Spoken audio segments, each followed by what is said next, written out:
Hey guys, it's Gary Vaynerchuk, and you're listening to the Front Row Entrepreneur Podcast with our girl, Jen. Our guest today is founder and president of Flight New Media, a digital agency in Portland, Maine that's been around for over 20 years. He's a nationally recognized speaker on entrepreneurship, digital marketing, and social media. He founded the Agents of Change, an annual conference and weekly podcast that focuses on search, social, and mobile marketing. I'm a regular listener of his podcast, and in my opinion, he has the best voice in podcasting, as you will soon hear. Sort of a like Winnie the Pooh-esque kind of a voice. You'll see. He's also the author of The Lead Machine, The Small Business Guide to Digital Marketing, a popular and well-received book that helps entrepreneurs and marketers reach more of their ideal customers online. He's appeared in Inc. magazine, The Huffington Post, Fast Company, CNN, Social Media Examiner, and many other news sources for stories on digital marketing. He's also the tech guru on the evening news show 207, which airs on the NBC affiliate in his home state of Maine. Ladies and gentlemen, I am so thrilled to introduce you, if you don't already know him, to Rich Brooks. Hey, Rich, thanks for joining us today. Winnie the Pooh? You know, I have nothing but respect for the Pooh, but I just don't know if that's a compliment or not. It's a total compliment. I just saw the movie last night, and the Christopher Robin movie, so Winnie the Pooh was on my mind, but I don't know how to explain it. You have a very warm voice. Well, I'm very glad to hear that. And it was funny because as I was listening to you do the introduction, I was thinking to myself, wow, you know, Jen has that real professional voice. Like she could be doing this like for her standalone profession. So I think you sound great too. But now it sounds awkward. Like I'm just paying you a compliment because you paid me one. But actually, that was what I was going to say. And then you said something nice about me, and now the whole thing is awkward. No awkwardness ever here. Not with you and me. All right. Cool. So are you still doing the Griswold summer road trip across the United States, or are you back home now? I am back home. We were on the road for 28 days, as it turned out. Me and my two daughters, we had a pop-up camper. I had only had one day in the pop-up camper before we actually hit the road, so I can't say that we were experienced, but we were experienced by the end. And we head down to Nashville, and then we went across the U.S., and then around Texas, we decided it was just too hot, and we were spending the entire time in the car driving because we couldn't stand the weather. So we headed up north at Colorado, Wyoming, South Dakota, and then just started heading back towards my home state of Maine. That had to be so incredible. It really was. I mean, I had spent a lot of time preparing for this. And even when we were on the road, you know, just every night or every 2 or 3 nights, just sitting down with a few different apps and websites that I liked and, you know, planning out the next few days. We never, outside of a few big things that we wanted to do, we really just kind of played it fast and loose. Luckily, there's so many RV parks out there. It wasn't too hard. I only once or twice even had to, you know, go to like my second or third choice to find a campground and, you know, just used a few different websites to find something interesting along the road the whole time. So we were always finding something to do. Well, and there's like a whole subculture to like those camper places, right? Like those campsites, the RV parks. So for years, I'm like, I would love to own a motorhome or an RV or something. But when I look at the campgrounds that I pass on the way to Old Orchard Beach, I'm like, those people are not my people. I know that sounds super snooty, and it totally is. But what I realized is they're just awesome people. Because when I went to the campgrounds without a whole lot of experience, I just started chatting everybody up, and everybody's so nice and so helpful. It was really an eye-opening experience. And so I would say that if you've ever wanted to do something like that, but you think it's some sort of cult, or you think it's like, oh, those people aren't my people, trust me, those are your people. Yeah, I agree. Like I had a very similar experience. What I really want to know though is the girls, like how did your kids get along in like those closed spaces for those long hours on the road? Yeah, maybe we should gloss over that. It was tough. You know, my girls, I have a great relationship with both my girls. They don't always have the best relationship with each other. There were definitely some days where I was like literally going to lock them away in different places. What was interesting is when things started to go wrong, and we definitely had a lot of things go wrong on the trip. We had problems with the camper. We had electrical problems, water problems. Just about every other kind of thing that wouldn't work. And whenever something was difficult, the girls really banded together to get stuff done. And they were very complimentary of like, they could see that the work that I had put in to make this trip a success, Because, my older one is going to be a junior. My younger one's going to be a freshman in high school. And we knew that this was going to be like our last kind of hurrah, because next year wasn't going to work. So this was like our big trip that we were going to take that hopefully would form memories for the rest of our lives. And sounds like you did. So well done. I hope so. All right. Thank you. So Rich, in addition to doing incredible trips like the one that you just took, you're a rare sort of duck in that you have so much stuff in that noggin of yours that you can help anyone who wants to learn about social media, running an agency, creating a podcast, designing a website, SEO, mobile marketing, writing a book, and really entrepreneurship in general. But today I want to talk to you about putting on a live event. And if we end up talking more about the road trip or robots or the best place to find a lobster roll or something else by the end, then so be it. Okay. It's pretty casual around here. Sounds good. All right. So I was fortunate enough to attend your Agents of Change conference in 2016, and it really was phenomenal. I'm not blowing smoke, just to make you feel good, not just because you're the guest on the show, but it really was phenomenal. It was the perfect size. It was the perfect setting, and not just the venue, but that picturesque, sweet little town of yours, Portland, Maine. And most importantly, really the speakers and the guests were outstanding. And I kept thinking, how did he manage to do this? And I mean, you've got enough going on with your agency and your digital marketing. What in the world made you want to put on this conference? Jen, it's always a pleasure talking to you because I am in the midst of planning for Agents of Change 2018. And every year on this point, I'm like, what am I doing? Why am I doing this to myself? It's like how stress-free my life would be if I just gave up on this.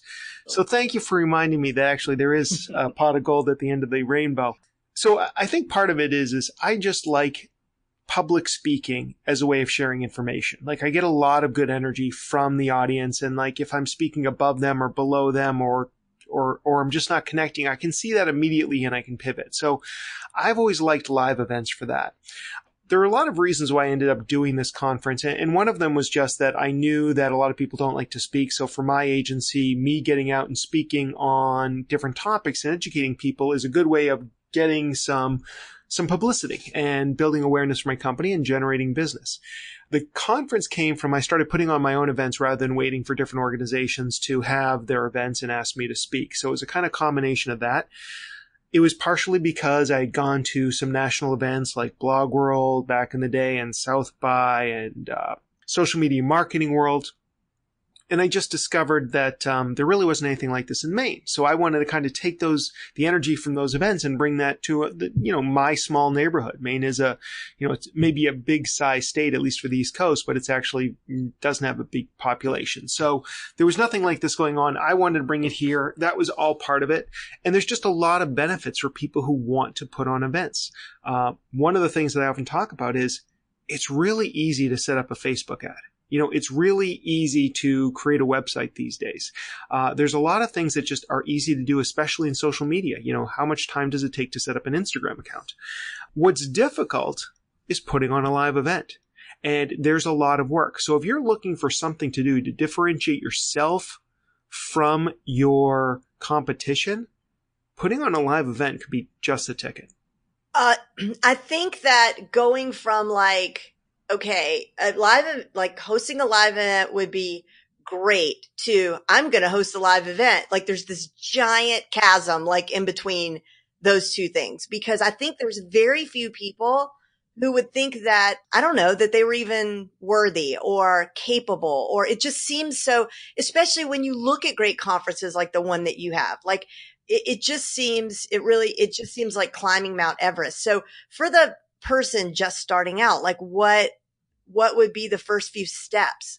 I think that's an important distinction because, Agents of Change, and it's certainly no Social Media Marketing World or Inbound, which has 5,000 and 15 or 20,000 people respectively. My event is 400, which is still pretty big for a lot of people, but it didn't start out that way. My first events had 10 to 15 people in the room, and they were at the Chamber of Commerce, and we charged $15 a head or something like that. Maybe we even did it for free. I don't know. So, if you're putting on an event for your business, if you're doing this because you think that this is a good way to kind of elevate your brand, get some recognition, maybe make a few dollars or at least cover the costs, You don't have to start with a 400-person event. I mean, you can start with 10 people in a room. They just need to be the right people. So if you're really just starting from scratch, you might just think about finding some inexpensive place to host. And, usually there's some free or nearly free space in almost every town and city. And that might be the initial place where you start. So, when I talk to people, because I actually created a master class or a beta version of this all about putting on events. And so I kind of walk people through how I look at it these days. And so one of the things that I think about is what I call the 3 S's. And it's speakers, sponsors, and seats. So you need to kind of take those 3 things into consideration if you want to put on an event really of any size. And how much emphasis you put in those 3 categories all depends. And if you like, I'd be happy to kind of break that down and to go into each one of the 3 S's. Yeah, please. All right. So the first one is speakers. Now, it's quite possible that you're going to be the only speaker at your event. That makes things easier. In some ways, it makes things easier. The other thing to think about is, does it make sense to have some other people there? If you want to put on a full day event, are you really going to be speaking the whole day? I mean, I've done that. I'm usually exhausted by the end of it. So you might want to think about, should I have some other people there? What kind of people should speak there? I probably don't want my direct competitors, especially if they're also looking for business too, but there might be some other things. This year, I was asked to present at this main business conference, and it was a woman who, she herself was the MC, but actually didn't present. She just got a bunch of different people from the community to present, and I've seen a lot of events be successful like that. You also might choose to find somebody who's already got a following. When I've had John Lee Dumas speak at this event, well, he gets Fire Nation as a following, so he can bring a lot of people to the conference. So that may be beneficial as well. The other thing to think about is sometimes speakers like to be paid. And every conference is different, and every speaker is different. So one of the things you might want to think about is, if you're creating a budget for your conference, do you have money to pay a speaker? And if you do pay for a speaker, is that speaker going to return the value that you put into him or her? Like, I know a lot of people who want to speak at an event and they have a very high asking price, but they're not necessarily going to bring any more people into my conference, so that may not be the right fit for them, or the right fit for us. So speakers are definitely one thing you want to keep in mind. And also, is that speaker well known enough that people will say, yeah, I'd love to go see that person speak? So speakers are one thing, and once you figure that piece out, another thing that is going to make your conference successful or not could be sponsors. Now, not every event needs sponsors. I've definitely put on events where I just don't even bother with sponsors, and I just get up there and I do the event by myself, usually on the smaller scale. But with something like Agents of Change, if we don't get sponsors, we lose money. There's just no 2 ways about it. Like, we cannot make it buy on ticket prices alone. So sponsors is a whole nother thing. And, sponsors bring a lot to the table, not just money, but also value. Like when you have a website set up, seeing brand names that people recognize, especially if they're locally known, like a local TV or radio or newspaper, that can add a lot of validity. If there's a piece of software that everybody uses and they see that they're sponsoring your conference, or a bank or something like that, that can add a lot of confidence and a lot of trust that's built in when you're doing this. Sponsors, though, they do have their own concerns. They're not just going to give you money because it's out of the goodness of their heart. They're doing it maybe because they want visibility, or they want to be connected to your brand, or maybe they want to generate more leads. My least favorite part of putting on an event is going to sponsors cold and just saying, hey, give me a bunch of money and I'll put your name up somewhere. Like, that's just a tough sell for me. So one of the first things I usually do is I just ask them if there has been some interest, like, why do you want to sponsor this? Or another question I'll ask is, what would make this sponsorship a really good investment for you? Like, if you and I talked after the event and you told me, wow, this was a great event, what would make it so?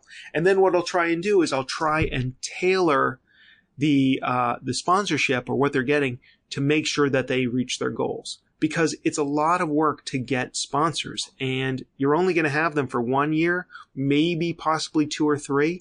So, it's one of those things where the longer you can get them to stick around, the easier and better it is for you. You can spend your time doing other things. Does that make sense?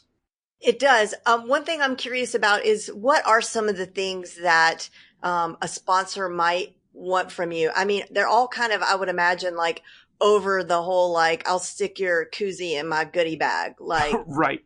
That's definitely on the low end of things. And we definitely have, hey, if you want to put your koozie in the bag, here's the fee for it. Right up until, basically naming for the conference, where this year it's the Agents of Change, brought to you by Machias Savings Bank. They signed a 3-year deal with us, and they've been very supportive of not just the conference, but our entire mission. And we're looking for other ways to partner. nice. For different sponsors, I asked that question, and I've had like a local newspaper say, we just want to be associated with your brand. Like, we like your brand. We think people recognize it. I think that's a positive thing for us. So I've definitely had people say things like that. Other people are looking for leads. They're like, I want to have a booth there. I want to get leads. Or they might not even say I want a booth. They'll just say, we need to get at least 10 new customers out of this. So we talk about some ways that they can do that, because I'm never a fan of guarantees. I can't guarantee that they've got the offer or they're not coming into a crowded marketplace, but I try and put them in the best position. Other people want to be able to speak. So I've seen conferences that err too far in this. Like, I've gone to events where basically if you're a sponsor, you get to speak, and a lot of the sponsors should not be up on stage. And the conference really wasn't any good because of it, because the whole thing felt like a giant pitch fest. We have a couple of spots, 1 to 2 every year, that we set aside for a speaker sponsor deal. And we tell the sponsors up front, like, we want a dynamic speaker. It's got to align with digital marketing in some way. And, it has to be educational. Like, you can't be out there pumping your own products. If you do a good job, I'm sure people want to come up and meet with you and do business with you. But the bottom line is you can't be using this 45 minutes to promote your own stuff. Yeah, that I agree with you. I mean, I've been, and the other thing is I've been at a conference where I ended up in a session that I didn't realize was sponsored. And I was like, wow, the speaker's really not good. And, wow, they're really pushing this product hard. I'm a slow learner. So, so then only to come to find out, like, all the lunch and learns, I guess, were sponsored. And I didn't know that. So, right. And then that leaves a bad taste in your mouth. And I've heard this feedback before, because we had a sponsor years ago for a couple years. And the second year they wanted to speak, and they spoke, and they showed up and they weren't prepared to speak. And they basically just sat there and they actually pooped all over another sponsor who they were slightly competing with. And that had been a long time sponsor. And I basically told them, like, the following year, it's like, that's not what I wanted. That's not what people expected. You got bad feedback. And because of that, I got bad feedback. So, that's a live and learn experience. So now when I talk to somebody who wants to get up on stage, I prep them a little bit and I talk to them and we talk about how to best position the topic. Like, I'm talking to an insurance company right now, not a natural fit, but there are some things that talk about insurance and protection and protecting your business, especially in the age of GDRP and some of this other stuff. There is going to be a segment of my audience that's going to find that interesting. So that might end up being one of the topics this year. Cool. So in your opinion, what actually makes for a successful event? People want to come back the next year. I mean, I guess there's a few different things. And so for me, that's a good question. So for me, one of the things is that people had a good time. I had a good time. That we didn't lose money. Like, I think a lot of people think, 400 people in the audience plus sponsorships, you must be making money hand over fist. But the issue is we put a lot of our own time into this. So once we figure out what our own time is worth, it's very often a break-even situation.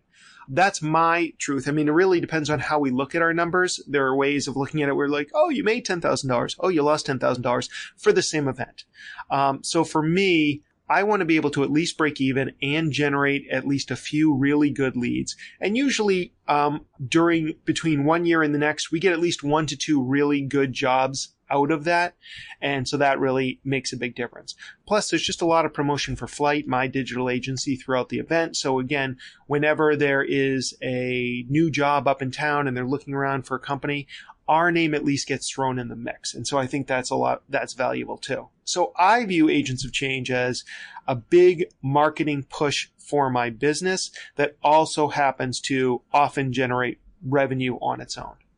Yeah. And you mentioned this briefly, but how do you make sure that the conference doesn't take over your entire business? Because as it's no small thing that you have this agency. And for our listeners, like, this agency is a real agency. It's not a virtual in the cloud agency. Like, he's got a really nice truly brick and mortar, spot in his local town that's been there for over 20 years. Like, that's that's really no small thing. So how do you make sure that the conference doesn't take over the business? Because you're running the agency and writing books, and you're probably getting ready to learn how to ride a unicycle or something. My daughters know how already. They'll just teach me.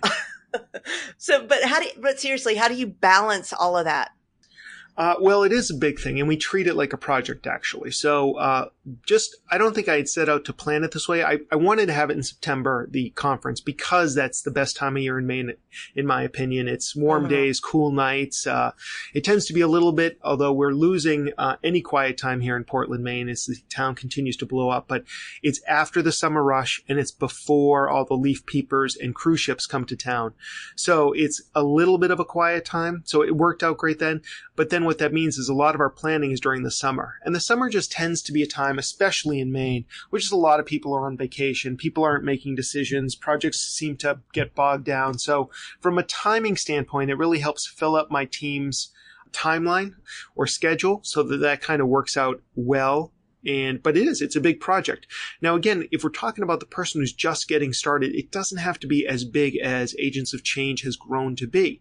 The bottom line is I put on smaller events. In fact, we have other events that we put on. It's sometimes like a master class.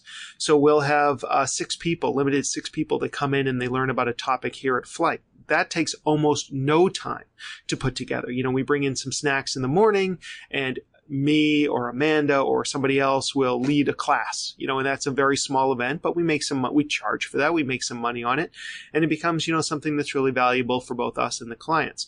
Or I've rented out the Chamber of Commerce, which because I'm a member is free for me. So I can get up to 30 people in that room and do a presentation, and I can charge for it if I want to. So those are much more lightweight events that maybe just take a few hours of planning compared to this, which, depending on the year, I think I was just looking at this, our estimated amount of man hours is going to be over 150. And that doesn't include my time because I don't track my time when it comes to Agents of Change. I just see myself as a brand ambassador. Right. So it can definitely impact you. But, if you're a little bit slow, that might actually be a good thing. Right. Well, how do you, for the little events and the big event for Agents of Change, how do you market and promote your event using digital marketing? Well, that's a good question. It brings me back because we talked about speakers and we talked about sponsors. We didn't really get around to seats. So this is a good time to circle back around to that. Seats is basically just because I like alliteration, but it's how do you fill them? And so again, it comes down to there's a lot more work that goes into, filling 400 seats than 40 seats or 12 seats. The number one way you sell tickets is through email. There's nothing that even comes close for us right now. So building up our email list over the course of the year is really helpful to really try and sell tickets, because there's a few things that help sell tickets. One is definitely the channel of email. There's no two ways about that. The other is building in some price increases along the way, because you can't just keep on emailing people saying, please come to my event. Please come to my event. Mm-hmm. Especially for us, we announce tickets in May. And so basically from May to September, we're talking about tickets and nobody cares after a while. We come up with new ways of marketing and advertising and new things to talk about as time goes on. But people aren't motivated to buy tickets unless there's a reason behind it. And scarcity is definitely a reason. And so at the end of each month, ticket prices go up. So that gives me an opportunity. I usually am pretty quiet the first half of each month, and then the second half of each month, I send out emails, usually 2 to my Agents of Change list and 2 to my Flight New Media list, talking about the event, mentioning that, hey, ticket prices are going up. You want to come because of reasons X, Y, and Z. But really pushing that it's $100 off or $150 off right now. Grab your tickets today because they're going to be going up soon. And that definitely gets people to buy tickets. We also do things like paid ads. We don't do anything in Google Analytics, Google AdWords rather, because I don't envision that people are doing searches like that. It just doesn't feel to me like that kind of event. We've done it in the past. We didn't get any results. Facebook ads definitely tend to drive traffic to the website, and then we do a lot of retargeting, so that helps a little bit as well. We talk about it on social media, but really, and then also live events, and we partner with some member organizations. We get them to send out emails on our behalf as well to their members. We give them discounts, and then we actually give away a free pass to anybody who does that for us. So those are the kind of things, but again, it's about it's that email that really drives people to the website and gets them to buy tickets. What about, do you do any print ads? Like since your event, since you're also probably targeting, businesses in Maine and in the regional area, do you do any print ads, newspaper, radio, any of that? We mix it up. So we usually do print ads because we've got a couple of papers that are media sponsors. So we give them a bunch of tickets in exchange for both print and digital. And I've got people in my office who are like, it's ridiculous that we still do print. We never sell any tickets from it. Even if we put in a discount code, we never see that discount code come up. But for me, I believe that the more you see something, like there's that point where it's like everybody's talking about some new thing and you don't pay attention to it, and you don't pay attention to it, and you don't pay attention to it. And all of a sudden you see it like that 7th to 9th time and you're like, oh yeah, everybody's talking about this. So I think print ads are good in the same way that I think social media is good. Like if people start seeing that over and over and over again, suddenly they're like, oh man, it seems like everybody's talking about the agents of change. And then all of a sudden it becomes an easier sell, where if all of a sudden, the first time they ever heard of it, there's no way they're going to drop between $150 and $350 for a ticket. And in years past, we've also partnered with some of the radio and TV stations, sometimes not partnering, sometimes we'll just throw money at it. But other times we've done something more like, we've done some partnerships as well. When I launch a digital product, like a course or whatever, there's always this curve that you can count on when cart opens and you get a lot of purchases. And then at cart close, you get a bunch of purchases. But then there's that panic time in the middle and you're like, oh boy, this is a total failure. But then after you launch a few times, you start to understand the way it all works with the flow of the emails and everything else. Do you have a sort of a similar freak out time during your conference? Like, oh, nobody's going to come this year.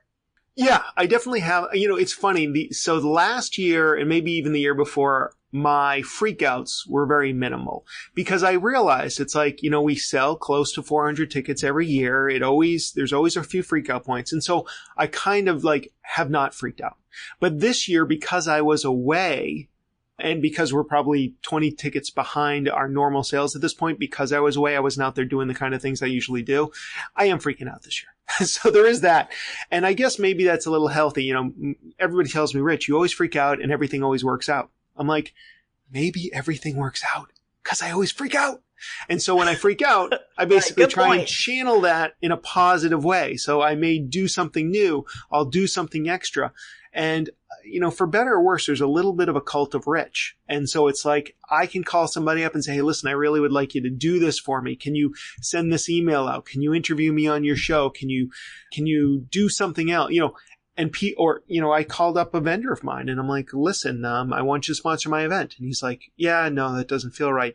And I'm like, well, I'm looking at the number. Please use this. I'm looking at the amount of money I spent with you over the past 5 years. And I know that if somebody came to me and asked me to sponsor it, whether or not I thought it was the best fit for me, I would do it just as a thank you.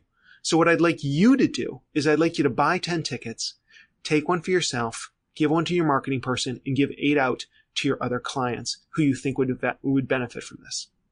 And he did. So, sometimes it's a little bit of that. Yeah. So there are things that, I have to do every year.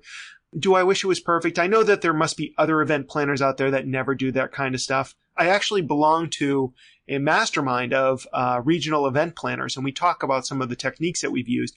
And some of the ones they've used I think are brilliant, and some of the ones I tell them about they think are great. And so we kind of do a little bit of that too, and that's been helpful because we have learned that there is always that, not everybody's going to buy tickets on day one. And in fact, that's good because if you are doing early bird discounts and other kind of tiered pricing, you want to have a third of your tickets in reserve with a month to go because those are the most expensive tickets and those are the ones you make the most profit on. But you got to be willing to weather the storm. I would almost give up that profit if I just knew that all 400 tickets were going to sell and I could start sleeping through the night starting in May.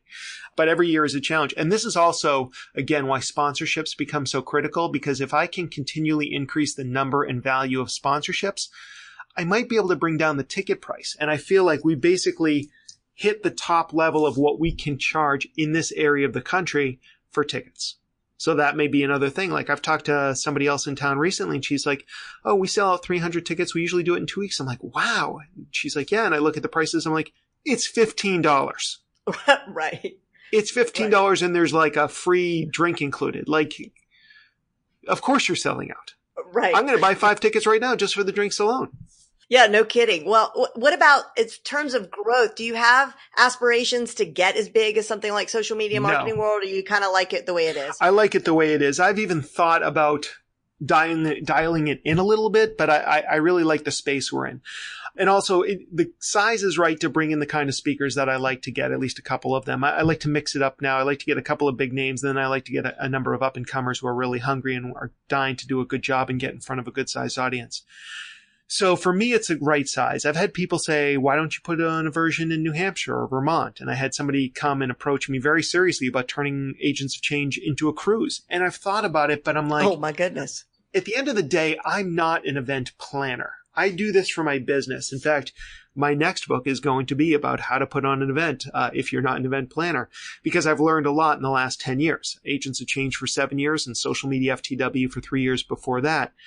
Because I think that there is a lot of value in putting on live events. And, you know, if you hear some stress in my voice, it's true. It is real. But that's what I know, that none of my competitors are going to try and put on something like Agents of Change. I mean, they may put on little events or something like this, but this gets recognition and I get to go on TV and talk about it. That's another nice thing is I'm the tech guru on the NBC affiliates here in Maine. And so usually they let me come on and talk about the conference around this time of year. And so I'm going to be able to do that again. So that's just, again, more visibility. And even if people don't go to the conference, they're hearing that name. They're seeing Rich Brooks. They're hearing Rich Brooks from Flight New Media. So there's a lot of benefits to creating something spectacular like a live event. Yeah, you're also in a very unique space because I don't think that there's many conferences that have the caliber of speakers that you do that are the size that yours is. So you get the intimacy. You get the intimacy of being able to actually meet people, actually talk to the speakers without having to wait in the queue that is, 30 people deep. But it's Chris Brogan, it's John Lee Dumas, it's Amy Schmittauer, it's Sue Zimmerman, it's everybody. Mark Shaver, it's everybody. So we have been blessed by getting a lot of good speakers along the years, including you. Although you were not as well known, you got great feedback on your presentation. Well, thank you. It really was. It was a blast. Really a blast. Okay. So what about digital marketing at the event itself? Do you do marketing while you're at the event? Are you tweeting? Do you have one of those tweet boards? What are you doing? Yeah, we do. The last couple of years, we've had a tweet board, whatever they call them, hashtag board. And those are fun. People like seeing their name up on screen. So, it's like we do the feed there. So people are more likely to tweet. We give incentives away. I mean, I don't go to too many conferences anymore where outside of a social media one where you have a lot of tweeters. Like, it just doesn't have, there was that surge for a few years. Now it seems to have dropped off. I still love Twitter, and I especially love Twitter at live events, but I just don't see the activity that I used to see there, which is a shame because it's perfect for live events. But at a social media or digital marketing event like ours, we definitely get that. So yeah, we have a hashtag. We promote it. We promote it everywhere leading up to the event. We put it on the pre-roll screens. We tell people about it, and then we incentivize people to use it as well. So we partnered with this local company, Seabags, that makes these gorgeous they were like literally one of the first reused sale, I think maybe the first reused sale bags. And they create a couple of special bags just for the Agents of Change for us. And we raffle those away, randomly chosen for people who tweet. So the more you tweet, the more likely you are to win a bag. So those are things that, Yeah. Can I just say I would come to the conference again just to get the bag? Like, I mean, you gave the speakers those bags, and that bag, like, I use that bag for everything. Seabags.com for our listeners. Like they're the coolest bags ever. Yep. They're the best. Yeah. They have a great story behind them too. So the bags that we gave the speakers, I really like. I kept one for myself, but then we also have the big tote bags, the ones that people take to the beach, the ones that the ropes run all the way through it as well. So, and other things too. We partner a lot of our sponsorships are just barters. So we'll just find organizations in town and they give us cool stuff that then we can share with our audience. So the brew bus that takes people around Portland, Maine has this explosive, brewery scene as well as now wine and also distillery. So there's a lot going on here and so that's another thing that we give away. So we just try and make it fun. We incentivize people to tweet out there. And so we get a lot of that. And then a lot of that then becomes the marketing for the next year. So the day after, we grab screen captures of all the people who said things on Twitter, or Instagram about us. Those tend to be the two that we look at the most. And we start to put together our marketing for the following year. I wonder, you do a great roundup blog. I wonder, you could do the whole blog from the conference too. Like while you have everybody there, you could get them to tell you their top 10 or whatever you do. I don't know. You did a really good roundup blog post last year, I think. You could knock that out at the conference too. Maybe. Yeah. I mean, I don't do anything anymore, quite honestly. Like I just have, I don't even do the tweets. I have my own phone and I'll retweet stuff, but I have a couple of different employees, one who does the Flight New Media Twitter account, one who does the Agents of Change account that day. And they're tweeting new stuff as well as retweeting a lot of what other people are saying too. So they're keeping the conversation going. And that's important if you've got that kind of event going on for sure. So you've got this conference and it's basically like your big roasted chicken, and like you just use up all the parts of that chicken all year long in the rest of your marketing, I would imagine. Yeah. And I wish I wish we did even more, but we do a pretty good job of doing that sort of stuff. Like one thing that I think we should be doing is we're not going to have one this year, but for many years we've had one of those photo booths where you can take funny pictures of yourselves. Like we should be putting up Throwback Thursday photos every single week just to remind people of that. So getting people who have been to previous events and posting their stuff and then tagging them in it, it's tougher now than it used to be, because in the past it was so easy for businesses to get visibility on Facebook. Now you kind of have to pay for that visibility. But at the same time, there are things you can do. And, if you put on a good conference, people will often come again. But sometimes you need to remind them of how fun and valuable it was. And so posting photos, and this is why part of the reason we have a live stream and we record everything is because we want content for our marketing and advertising. So we videotape every single session, and then we get a great highlight reel. Plus we've got a photographer on staff as well. Well, not on staff, but we hire for the show. So we've got a lot of great content that we can use throughout the year for marketing and promotion. And that's marketing to speakers to get them excited about it, to sponsors to show them all this stuff, and then also for next year's attendees. And for the sponsors, one thing we do is we also take screen captures of every mention that we do of them or that anybody else does of them, because afterwards we want to show them that they got some visibility because of this. Okay, so in coming to our conclusion, if we've got some listeners who are like, I think I could do a live event, like maybe I'll just start with something small, local, at the local library or whatever, can you say you should do, if they're already interested, assuming they're already interested, you should do a live event because? You should do a live event because as soon as you take the stage, you get a certain amount of authority delivered onto you. Now, I'm not talking about, whether, you may be a great speaker, you may be a poor speaker. That's an entirely different topic of conversation. But if you can put on an event and put a couple ads in the newspaper or put a couple of ads up on Facebook, send out a list to your email, to your already current clients, whether or not you're going to charge them or not. Maybe it's just educational. It's maybe just about building loyalty. Put on that event. It's amazing the visibility that you're going to get because of that, the goodwill you're going to build. And as soon as you take that stage, you immediately gain credibility. Awesome.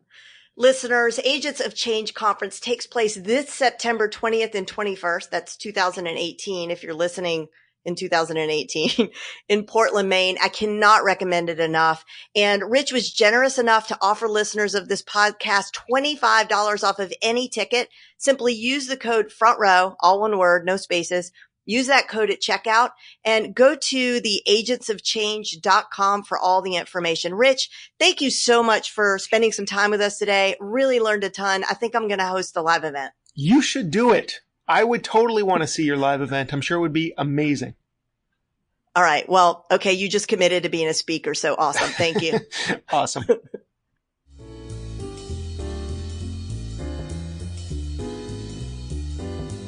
Thanks for joining us today. And for more information about the Agents of Change conference and for all the links and show notes, head over to jenlehner.com/17.